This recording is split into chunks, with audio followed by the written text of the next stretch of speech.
You have a picture. You may not have it in words, most people don't. And the ones who do have usually built the words around something that was already there long before language was available to describe it. But you have it in feeling, the specific quality of presence that would arrive with the right person, the way the room would change when they walked into it. Not dramatically, not in any way anyone else would necessarily notice, but in the particular way that matters to you specifically, that you have been aware of the absence of for longer than you can remember.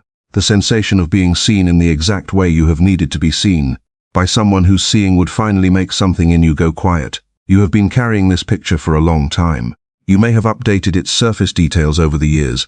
The face has changed, the circumstances have shifted, the specific qualities you list when pressed have been revised by experience and disappointment and the occasional relationship that seemed, briefly, like it might finally be what the image promised. But underneath the revisions, the essential image has remained remarkably stable. The feeling of it, the texture of what it would mean to be in the presence of that person, the specific quality of recognition, arriving faster than evidence could support it, more certain than circumstances warrant, that would tell you without ambiguity, this is the one. You may have wondered at some point where that image came from, whether it was assembled from accumulated preference the way you develop a taste for a particular kind of landscape or music, something built gradually from experience, refined over time into a coherent picture of what genuinely suits you, whether it represents something true about who you are and what you actually need. Jung would not take the image from you. He would not tell you the longing is pathological, or the search is misguided, or the feeling of recognition is something to be talked yourself out of. What he would tell you, what he observed across decades of clinical work with people who came to him carrying exactly this image, exactly this search, exactly this pattern of finding the picture and losing it and finding it again in a different face, is that the image was not assembled from preference. It was assembled from memory, specifically, from the memory of something that happened before you had the vocabulary to name what was happening. A configuration of love, particular, precise, unmistakable once you learned to read it, that left something unfinished in you at an age when you had no capacity to finish it. And the psyche which does not file things as unresolved and leave them there if it can find another option, converted that unfinished thing into a search image, a specification, a portrait assembled not from imagination but from the oldest emotional data you possess, the data of the first love that was conditional, or intermittent, or in some specific way unresolvable by the child who was living inside it. What you have been calling your ideal partner is the wound's most precise attempt at its own resolution, and it has been running beneath every relationship you have entered, every person you have felt that specific pull toward, every connection that arrived with the quality of fate, without your knowledge, without your consent, and with a precision that your conscious mind has never been able to match and has never been invited to examine. By the end of this you will have a name for the image, a history for where it came from, an understanding of what it has been doing in your relational life that is accurate enough to be felt rather than merely intellectually noted, and a specific practice for working with it that changes, not the people you encounter but the relationship between you and the pull when it arrives. Because the picture does not have to keep choosing for you. That is the whole of what this video is about. Everything else is the territory between here and there. And it is worth crossing carefully because most people who recognize the pattern try to change it from the outside, which is exactly 180 degrees in the wrong direction. The change moves inward. It always has. We are going there now. You know the pattern, not as a concept you have read about, not as a framework someone described to you in therapy and you recognized intellectually and then went home and continued living inside anyway. You know it the way you know a piece of music that has been playing in another room for so long that you stopped consciously hearing it. But the moment someone names it, you realize with a start that it has been audible the entire time. The type that keeps appearing. Not identically. The surface varies enough that each time feels like something genuinely new, genuinely different, genuinely the exception to the pattern you've noticed. The presentation shifts. The circumstances are different. The first impression is sometimes warm and immediately disarming, sometimes cool and slightly withholding in a way that produces a pull of its own, sometimes something that resists immediate categorization.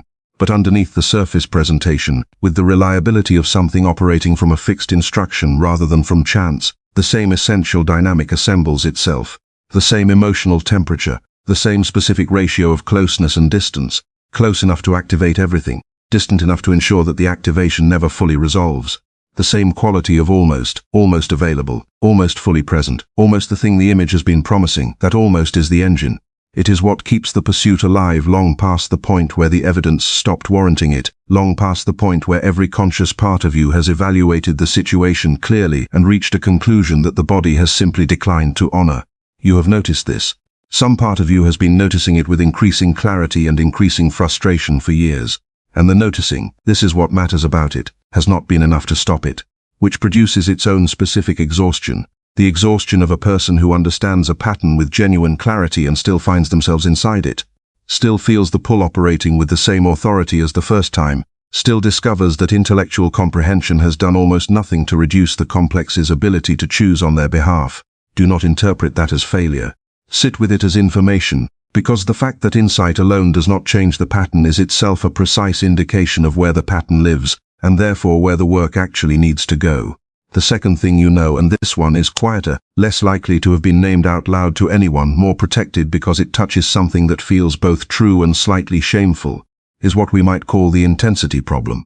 The relationships that have felt most significant, most real, most like the kind of love that is supposed to matter and be remembered and mean something in the accounting of a life, have also been the most destabilizing.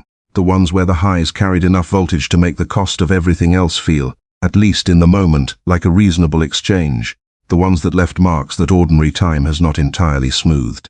The ones you find yourself returning to in memory not because they were straightforwardly good. You know they weren't, and you are honest enough to know it, but because they were alive in a way that has proven difficult to replicate. And the others, the people who were genuinely kind, who were reliably present, who offered something that any reasonable assessment would identify as better, registered as somehow insufficient. Not dramatically. Not in a way you could have articulated without sounding to yourself and anyone you might have told, like someone who is choosing their own suffering, but in a way that was entirely real at the level of the body, which does not negotiate with the reasonable assessment. The body was tuned to a specific frequency before you had any say in the matter, and it reads incoming data against that frequency regardless of what the mind has decided about the situation.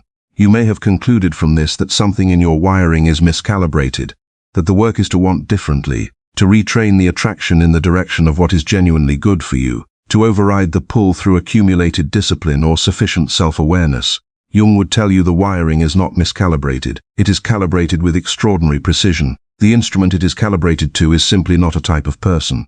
It is an emotional configuration, assembled before language was available to name what was being assembled, that was encoded as the template against which all subsequent love would be measured.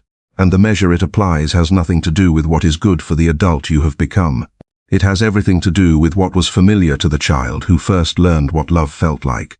The psyche does not keep things that were too large to process at the time in passive storage, filed away where they cannot affect current operations. It keeps them actively, organized around the unresolved emotional charge, oriented toward completion, scanning the environment with continuous and entirely unconscious attention for the conditions that might allow the original thing to finally be finished. Jung called these stored configurations complexes, an emotionally charged cluster of memories, feelings, images, and associations, all organized around a central emotional core, which, in the case of romantic patterns, is almost always the first experience of love that was in some specific way conditional, inconsistent, or unresolvable by the child living inside it. The complex is not passive, it selects, it responds. It activates the projection before the conscious mind has finished forming its first assessment of the person standing in front of you. And when it finds someone whose emotional signature resembles the original configuration closely enough to activate the template, it sends a signal upward that arrives in consciousness not as attraction but as recognition. The uncanny sense of having known this person before, the feeling that they see you in a specific way that no one else has managed, the conviction, faster than evidence, that this time is different.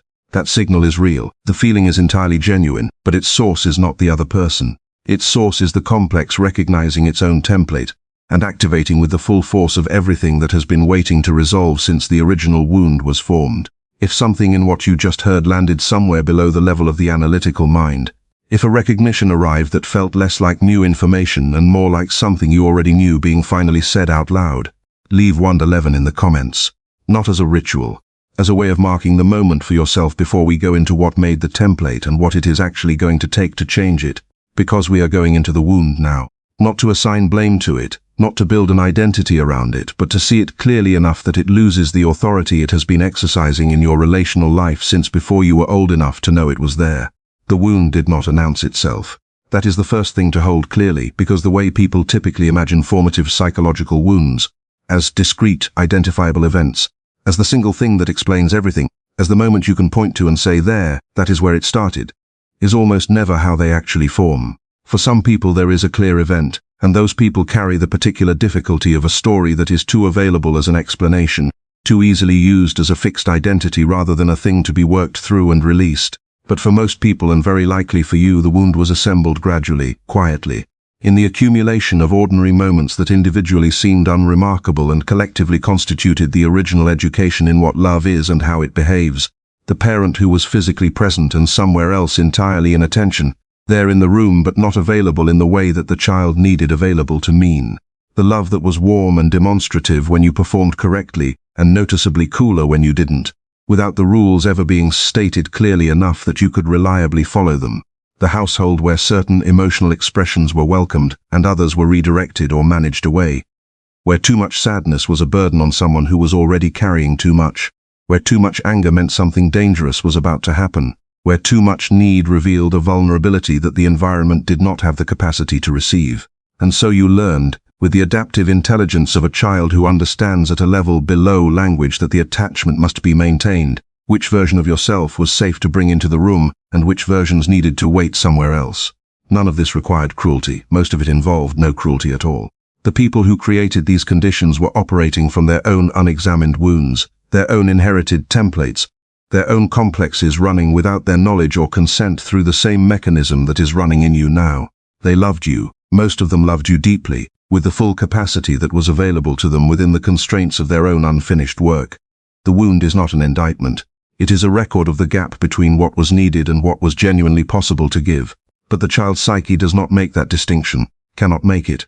The child's psyche does not say, this person is doing their best within their own limitations, and the inconsistency in their love is not evidence about my worth. The child's psyche says this is what love is, and it encodes the configuration, the specific ratio of warmth and distance, presence and disappearance, the intermittent delivery of the thing that was most needed, as the template, the standard, the definition against which all future love will be measured, not consciously, not by choice, but by the simple and inevitable operation of a system that learned from the only data it had.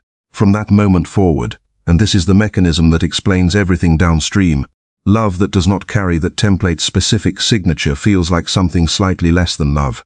Safer perhaps, more consistent, certainly, objectively better by any measure the adult mind can apply to the situation with full information, but missing the quality that the wound's configuration produces, the specific aliveness that arrives with intermittent reinforcement of the familiar pattern, the intensity that unavailability generates, the forward motion of trying to earn from this person what the original person did not give freely, and the complex, operating with complete indifference to the adult's conscious preferences and the insights accumulated over years of trying to understand the pattern, filters accordingly. The person who is emotionally consistent and reliably warm and genuinely available does not activate the template. They do not produce the signal that the complex has learned to read as love, and so they register at the level of felt experience rather than rational evaluation, as somehow insufficient. Kind not alive in the right way, good but missing the specific charge that the wound encoded as evidence of depth. This is not self-destructiveness. It is not an unconscious preference for suffering. It is the predictable, logical output of a system calibrated on a specific frequency that has never been recalibrated, that still reads all incoming emotional data against a standard set in the years before the standard setter had any access to better information. The unavailable person feels like depth because unavailability was the texture of the original love. The emotionally complex person feels like intensity because emotional complexity was the environment in which the wound was formed. The person who makes you work for their approval feels like the prize because conditional approval, and the specific relief of finally receiving it, was the original structure of love. The body recognizes the frequency and translates it, automatically and without consultation, as this is the one. But there is something else operating in this that goes deeper than the wound's template, something that is, in certain ways, even more intimate. Because the shadow's role in romantic projection is not only about recreating the familiar configuration, it is about something that Jung identified as the most significant driver of romantic intensity and the most consistently overlooked, the qualities you find most magnetic in a partner. Not the surface qualities you would list if asked, but the ones that produce the pull before the mind has completed its first assessment, the ones that operate at the level of the body before language has organized them into a preference, are not only the qualities of the wound's template. They are, with a frequency that is not coincidental, the qualities of your own unlived life. The shadow, as Jung described it with the precision of someone who had spent decades mapping its operations, is not only the repository of what is dark or damaged or morally unacceptable. It is the repository of everything that was suppressed regardless of its nature, including potential, including capacities, including the emotional range and the qualities of self that were present in the child and were deemed too much, too inconvenient, too threatening to the family system that needed to be navigated. The bold self that learned to become careful, because boldness attracted the wrong kind of attention. The expressive self that learned to become contained because expressiveness was read as instability or inconvenience. The self that wanted openly and eventually learned that wanting openly was a vulnerability the environment was not equipped to honor. Those qualities did not dissolve when they were suppressed. They went into the shadow intact, charged with the full energy of everything that was invested in them before the suppression, and entirely unavailable to the conscious self who needed them most. And then a person appears who carries those qualities without apology, who is bold in the way you learned not to be, who expresses without the automatic editing that became your second nature, who takes up space without the ambient guilt that followed you into rooms where taking up space was something you monitored carefully. And the attraction that arrives is not only the wound recognizing the familiar frequency, it is the shadow recognizing its own contents in someone else's possession. The magnetism, that specific quality of pull that goes beyond ordinary attraction into something that feels more like gravity, more like recognition, more like the activation of something that was already fully formed and waiting, is the felt experience of your own unlived material encountering itself outside yourself for what feels like the first time. You are drawn not only to what they represent about the wound, you are drawn to what they are carrying on your behalf.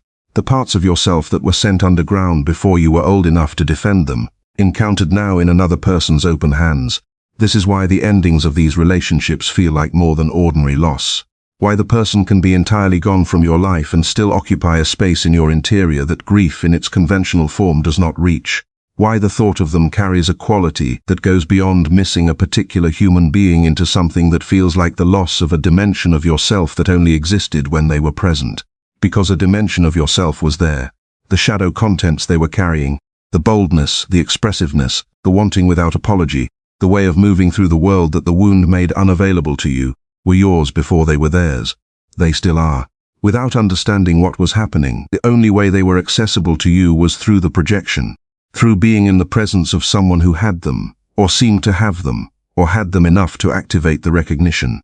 And when that person left, the projection collapsed back inward, and everything the shadow had sent out into the world through their face came back with them. And what you lost was not only them. It was the version of yourself that the projection had briefly made available. Jung's instruction at this point was not to grieve more skillfully, or to find a better container for the loss, or to develop healthier coping mechanisms for the aftermath of projection-based intensity. His instruction was to ask a different question entirely. Not how do I find the feeling again, but what qualities was I seeing in them that belonged to me? Stay with that question for a moment before we move forward, not rhetorically, as a genuine inquiry directed at the specific person or people this video has brought to mind. The quality in them that felt irreplaceable, the specific thing their presence made available that nothing since has replicated with the same precision. Where in yourself has that quality been living, unacknowledged, waiting for the conditions that would allow it to exist without the cost it once carried? That question is the entry point to everything that comes next. You have tried to change the pattern from the outside, with genuine effort. This is important to acknowledge, because the failure to change it has accumulated into a story about your own capacity that the evidence does not actually support. You have read the books that named the dynamic with increasing accuracy.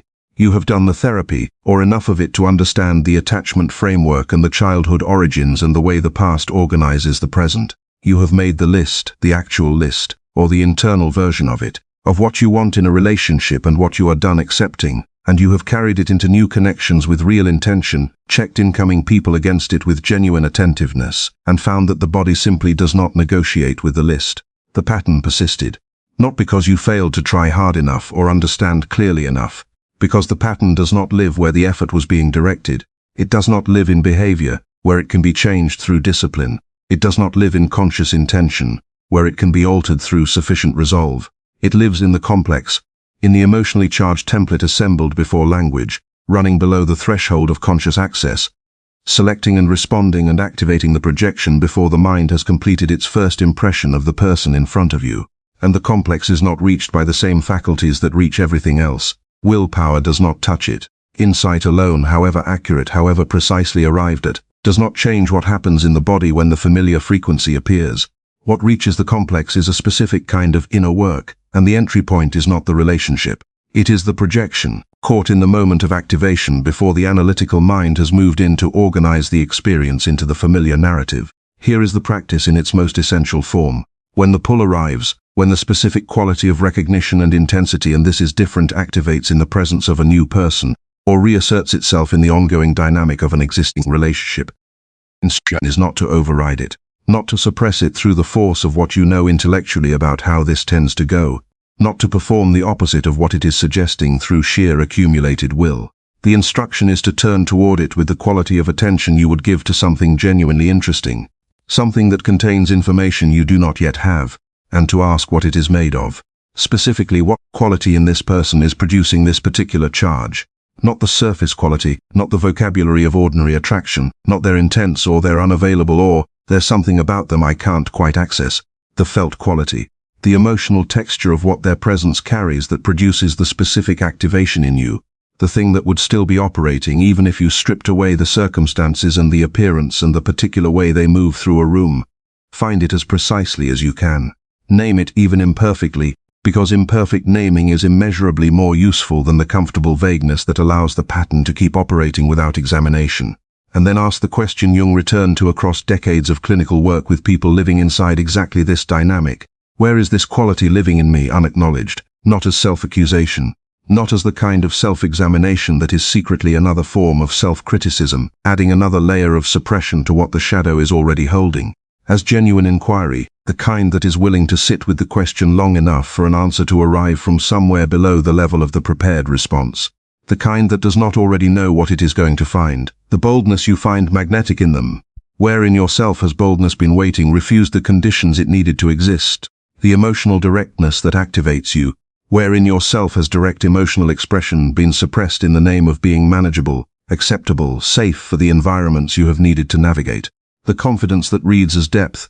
Where in yourself has that quality lived in the shadow, present but unavailable, charged with the energy of everything that was invested in it before it was decided that it was too much?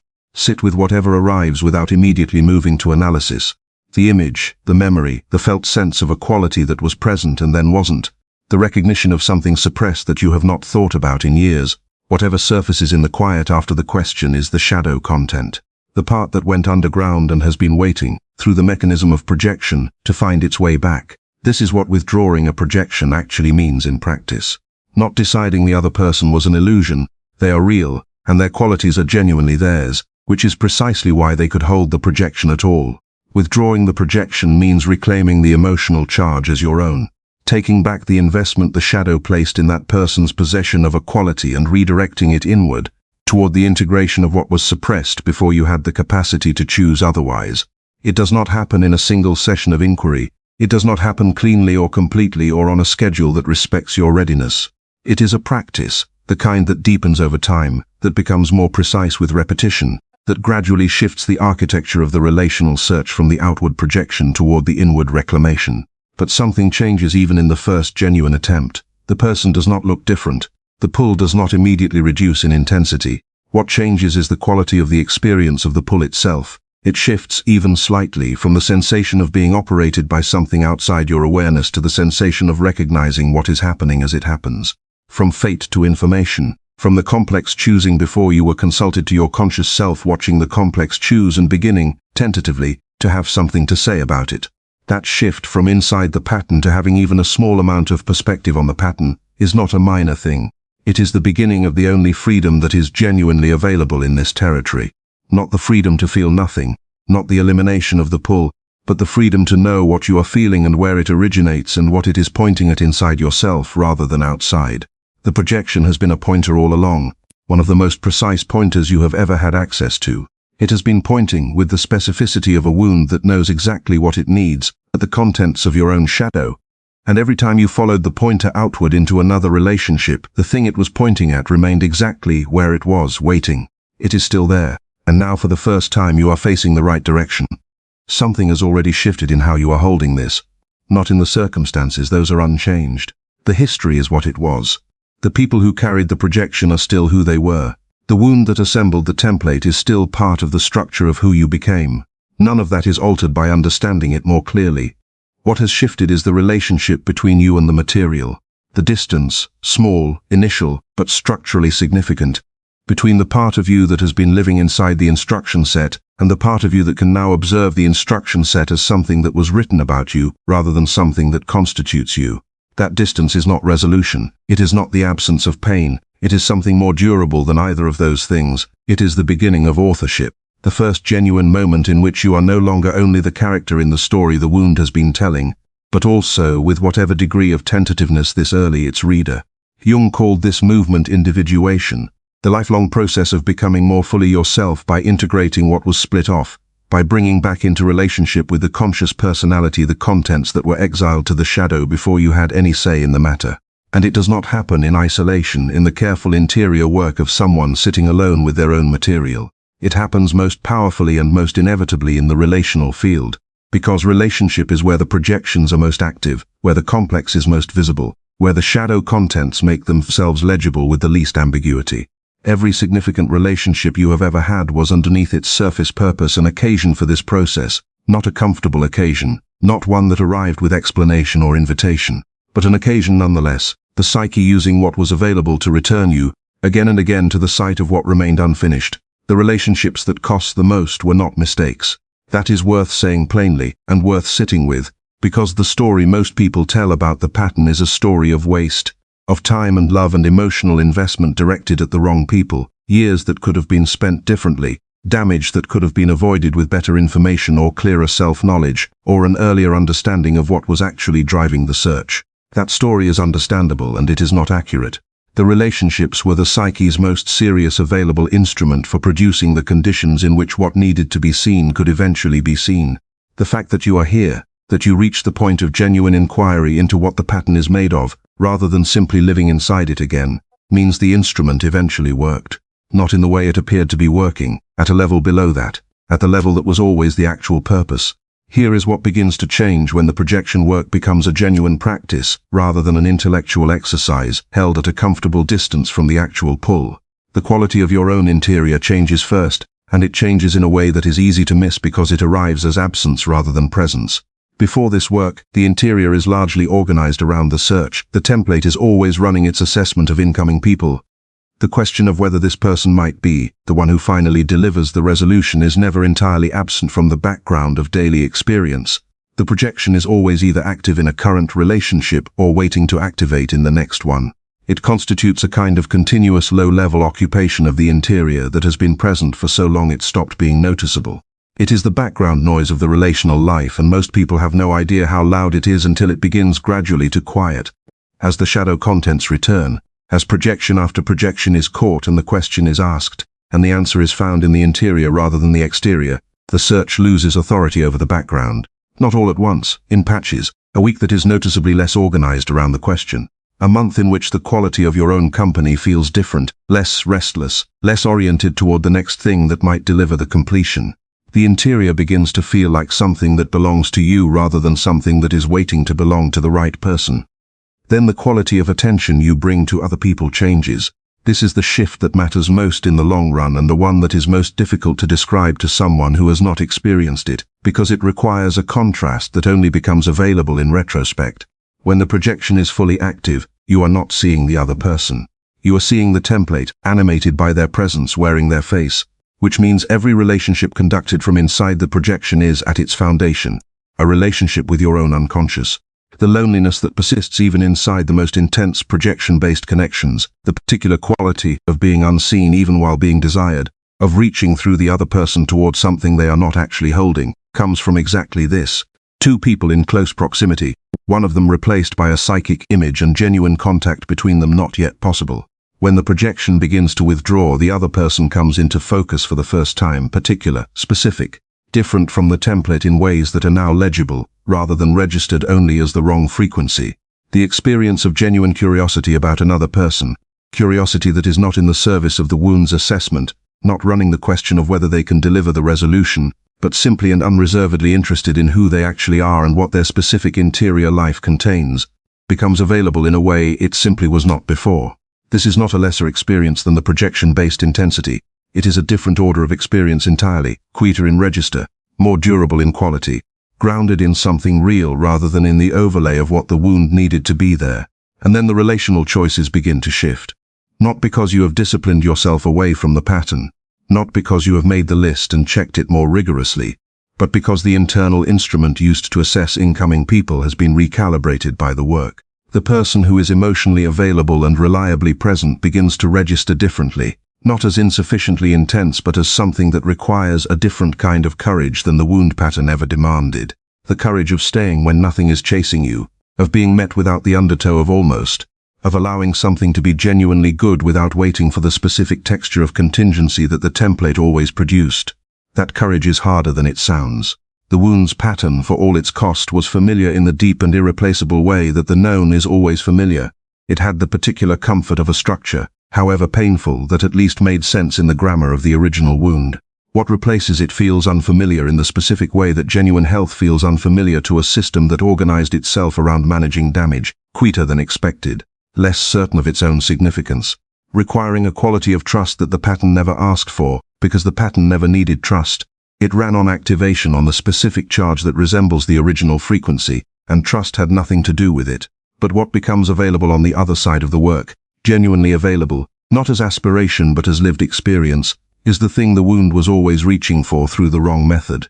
Not the absence of intensity but intensity that is generated by genuine encounter rather than by the activation of a template. Not the absence of recognition but recognition of an actual person rather than of the wound's most precise match.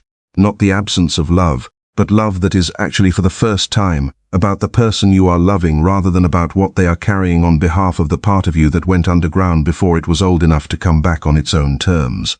This is where Jung's understanding goes somewhere that most frameworks for working with relationships, even the psychologically rigorous ones, are not fully equipped to follow, because what he was describing was not a method for improving relationship outcomes, not a technique for breaking attachment patterns or developing more secure relational styles or choosing partners more consciously, though the work produces all of those things as downstream effects. What he was describing was a structural account of the romantic psyche, and within that account, a claim about what love actually is versus what passes for love in the developmental stages before the projection has been examined. The claim is worth stating precisely. Projection-based love, however genuinely felt, however sincerely maintained, however transformative in its effects on both people involved, is not yet fully love. It is the approach to love, the early stage of a developmental sequence that moves, when it moves at all and when the conditions support its movement from merger toward encounter, from relating to the image toward relating to the person, from the wound seeking completion to two people with sufficient self-knowledge to actually choose each other, rather than being chosen on each other's behalf by the complexes running beneath them. This is not a counsel of perfection. Jung was not arguing that projection must be fully resolved before love is permitted to begin, or that the developmental sequence must be complete before a relationship has value. He was describing a direction and arguing from the evidence of a working life spent watching people navigate exactly this territory, that the intensity most people take as evidence of love's authenticity is frequently evidence of the projection's size. That the feeling of fate and recognition and this, the one is not the signal that genuine love has arrived, but the signal that the complex has found its closest available match. The anima and animus, Jung's terms for the contrasexual archetypes that operate alongside the shadow in romantic projection, carry this into territory that is worth sitting with carefully, because the popular understanding of these concepts has been diluted to the point of losing what made them precise. The anima in the male psyche is not simply an idealized inner feminine image. It is the entire interior life, emotional depth, relational capacity, connection to the unconscious itself, the full range of what the masculine developmental script typically requires to be suppressed or externalized in the name of function. The man who has not done this work does not experience his own emotional life directly. He experiences it through the woman onto whom the anima has been projected. Her moods, her emotional states, her interior life read as more significant and more real than his own because she is, in the psychological sense, holding the part of him he has not yet claimed. Losing her is not only losing a person, it is losing access to his own depth. The animus in the female psyche operates with equivalent logic in the opposite direction. The suppressed capacities for assertion, for intellectual authority, for taking up space without the ambient apology that the feminine developmental script often installs, projected onto men who carry those qualities openly. The pull toward the confident, direct, Self-possessed man is frequently, underneath, a woman reaching toward her own unlived competence through someone who has been given permission to embody it. The projection always points toward the self. The ideal partner is, at the deepest level, a portrait of the self that has not yet been inhabited, drawn with the precision of everything the wound knows about what was lost, what was suppressed, what was needed, and redirected into the search rather than integrated into the life. And then there is what Jung called synchronicity, meaningful coincidence, the participation of the psyche in the arrangement of external events in correspondence with its internal condition. The person who appears at the exact moment when the wound is most active, when the specific unresolved material is closest to the surface, when the conditions for recognition have been assembled with a precision that the conscious mind did not engineer. That timing is not random in the way that ordinary coincidence is random. Jung would not call it supernatural. He would call it the psyche participating, through the layer of experience that does not operate by ordinary causality, in creating the encounters most precisely calibrated to surface what needs to be seen. The meetings that felt most fated were the psyche's most serious attempts to bring the projection into the light, not to fulfill the wound's search, to complete it, in the sense of finally making it visible enough that the work of understanding it could begin. The culture makes this work harder than it needs to be by organizing the entire mythology of romantic love around the projection rather than the integration. The soulmate, the one, love at first sight, the missing half whose arrival makes the self complete. These are not innocent metaphors. They are a collective projection system, a shared agreement that the wound template search is not only normal but noble, the highest expression of romantic aspiration, the thing love is supposed to feel like. In that context, the person who begins to question the image they are carrying, who asks what it is made of, and where it came from, and whether it is pointing at something in themselves rather than at someone in the world, is working against a very powerful current. Jung was working against that current his entire career. What he found on the other side of it, what he described in the accounts of people who had done sufficient individuation work to encounter partners from a self that had integrated rather than projected, was not a diminished love. It was a different order of love entirely, quicker in its arrival, more durable in its presence, and organized for the first time around the actual people involved rather than around the wound's long-running need for resolution. That is the destination, not perfection. Not the absence of projection, no one achieves that entirely, but sufficient integration that the choice of partner becomes increasingly, genuinely the self's choice rather than the complex's selection. So here is what you carry out of this.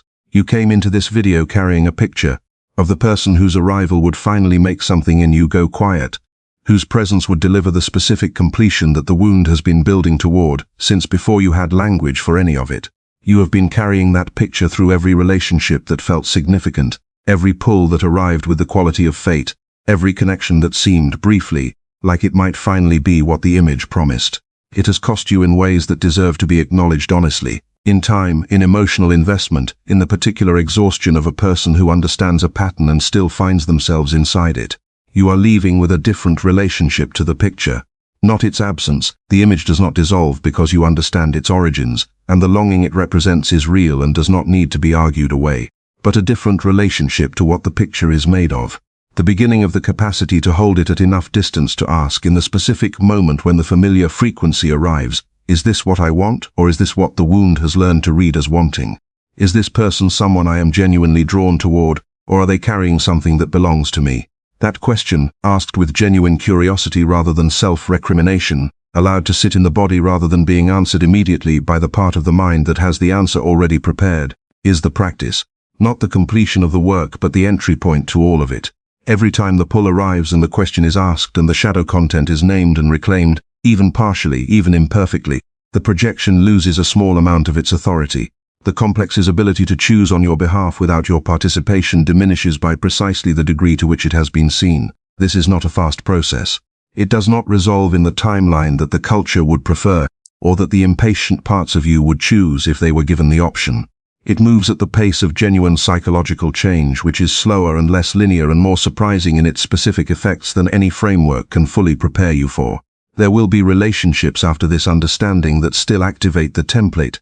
The projection does not become inert because you understand it, any more than a reflex becomes inert because you understand its neurological mechanism. What changes is the relationship between you and the activation, the distance between the pull and the choice.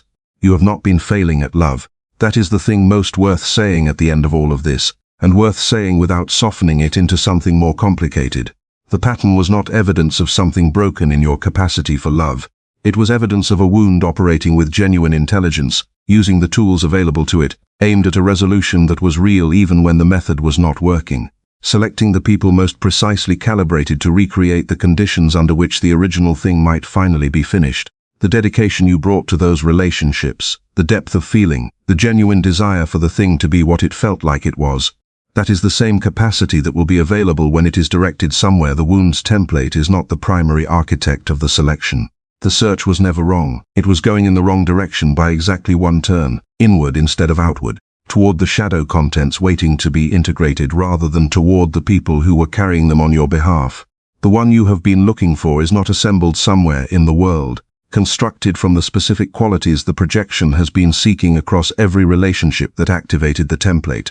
They are assembled from the parts of yourself that went underground before you were old enough to defend them. The boldness, the expressiveness, the wanting without apology, the emotional range that was too much for the environment and is not too much for a life that has decided it is ready to contain the full weight of what it actually is. If something in this video reached you, if there was a moment, even one where a recognition arrived that felt less like new information and more like something you already knew being said in words that finally fit, take a moment before the next thing claims your attention and let it land fully, not as a concept, as a fact about your own interior that you are now in a position to work with. And if you know someone who has been living inside a pattern they can see clearly and cannot seem to exit, someone who knows the type and keeps finding themselves there anyway, who is carrying a picture of their ideal person that has the specific quality of a wound's best guess at its own resolution, share this with them.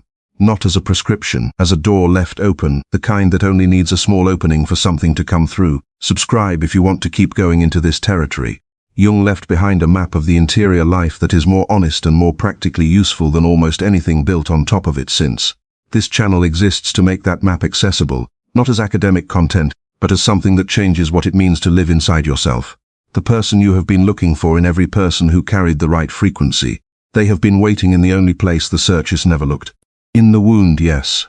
But more than that, in everything the wound was built around protecting. In the parts of you that went underground before they were finished. In the self that exists on the other side of the suppression, intact, unchanged, carrying exactly the qualities you have been most desperate to find outside yourself. They have been there the entire time, waiting with the patience that only something that knows it cannot go anywhere ever develops, for you to finally turn around.